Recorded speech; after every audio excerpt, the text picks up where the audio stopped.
Le blues du retour de Compostelle. Le blues du retour de Compostelle, est-ce que ça existe vraiment? Oh que oui. Quand la tête est revenue, mais que le cœur et l'âme est encore sur le chemin. Il y a ce moment magique à la fin d'un grand voyage où l'on croit être prêt à rentrer. On se dit « je suis reposé, inspiré, transformé ». Et pourtant, dès les premiers jours de retour, quelque chose se passe doucement à l'intérieur. C'est pas une dépression, ni une faiblesse. C'est ce qu'on appelle le blues du retour. Mais quand il s'agit d'un retour de Compostelle, cette marche intérieure, lente, puissante et profondément humaine, le choc est souvent encore plus fort, parce qu'on revient du vrai monde, celui des rencontres, de la nature, du silence, pour retomber dans le monde des horaires, des obligations et du bruit. Le choc du contraste du silence à la saturation. Sur le chemin, chaque pas a un sens. On avance au rythme du vent, du soleil, des rencontres. Le temps s'étire, le mental se calme. Le cœur s'ouvre et soudain, on rentre chez soi. Et tout va trop vite. Le téléphone recommence à vibrer, les courriels s'accumulent, les responsabilités reviennent comme une vague, un tsunami. Et c'est là que le blues du retour s'installe. On se sent perdu, vidé, parfois inutile. On se surprend à avoir envie de repartir. Et c'est normal. Marcher, c'était simple. Revenir, c'est le vrai défi. Accueillir sans juger la tendresse envers soi. La première étape, ce n'est pas de se juger.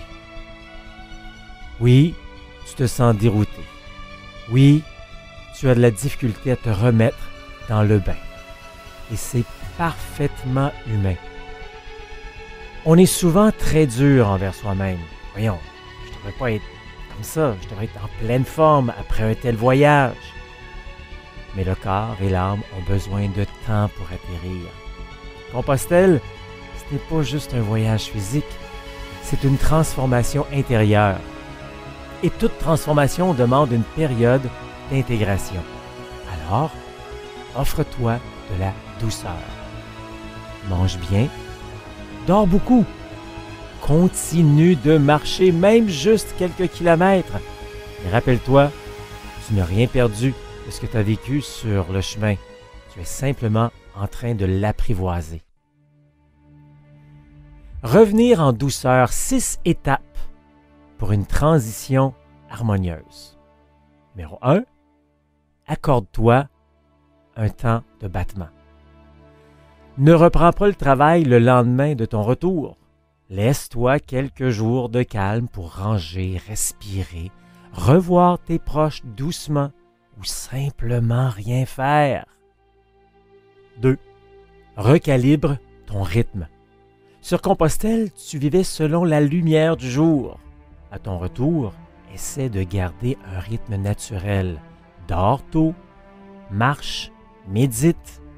L'important, c'est la progression douce, pas la performance. 3. Ne t'isole pas. Même si la solitude du chemin te nourrit, ne reste pas enfermé dans le silence. Parle à des gens qui comprennent. Partage ton expérience avec bienveillance, sans chercher à ce qu'ils comprennent pleinement. Personne ne peut vraiment comprendre ce que tu as vécu, sauf les autres qui l'ont aussi vécu. 4. Reste dans le mouvement. Continue de pratiquer une activité physique, peu importe laquelle. Le corps a besoin de cette continuité pour éviter la chute d'énergie. Le mouvement aide aussi à ancrer l'équilibre intérieur retrouvé sur le chemin. 5. Projette-toi positivement. Planifie déjà une prochaine aventure, une fin de semaine de marche, un projet de nature, une retraite. Pas pour fuir, mais pour garder un cap intérieur. L'humain a besoin d'horizons pour avancer. 6. Transforme ton retour en continuité. Chaque réalisation, chaque émotion vécue sur le chemin peut devenir une graine à semer dans ton quotidien. Un moment de gratitude le matin, un sourire gratuit à un inconnu, une marche silencieuse par semaine. C'est ainsi qu'on ramène Compostelle à la maison. Et si le blues persiste, si malgré tout, tu sens que le vide s'installe, parle-en. À un proche, un marcheur, un thérapeute. Parfois, les émotions du chemin remontent plus tard et c'est souvent une belle occasion de continuer ton cheminement intérieur. Tu peux aussi changer ton environnement. Ajoute dans ton espace des photos, des coquilles, des souvenirs du chemin. Rappelle-toi pourquoi tu es parti et ce que tu veux préserver de cette expérience. En conclusion, revenir, c'est continuer le chemin autrement. Le blues du retour, ce n'est pas une fin, c'est une étape. C'est l'invitation à marcher différemment, cette fois à l'intérieur de toi, dans ton quotidien. Le secret, c'est la tendresse envers soi, envers la vie, envers ceux qui n'ont pas marché. Car même si les chaussures sont rangées, le pèlerin reste vivant en toi.